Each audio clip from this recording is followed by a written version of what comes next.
اخيرا بعد لقينا اللي غادي يزاحم المغاربه. او بزاف بزاف خايبه حتى التعاويده.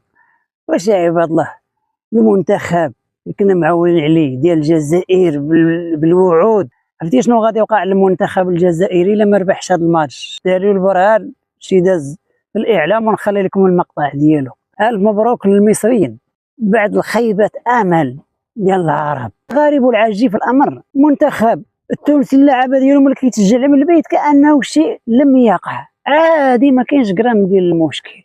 وزيد عليهم المنتخب السعودي البارح وواحد البروده وعاديين وما راه هاجمين عليهم وهما ما مسوقينش وعادي ما كاينش غرام ديال المشكل. ما فهمش انا كيفاش عندكم هاد النفس اخواتنا المصريين ها هما.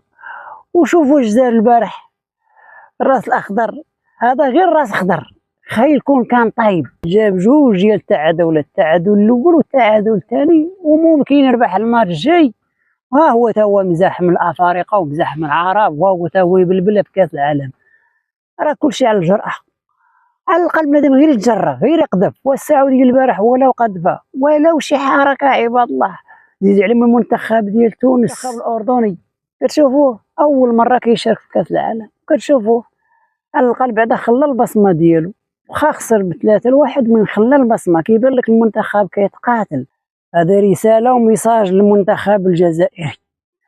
عرفتوا لما ربحش هذا الماتش قالوا لهم بلا ما ترجعوا للجزائر. المنتخب الوطني ما عنده حتى عذر اذا هاجم مع الاردن غير ما يولوش الجزائر. كاين زوج، كاين ثلاثه، كاين بالعيد بنبوط رمضان وعباده مرحبا بهم في الجزائر يعاودوا يولوا الفريق تاعهم. اما الباقيه وعليكم السلام ورحمه الله تعالى وبركاته.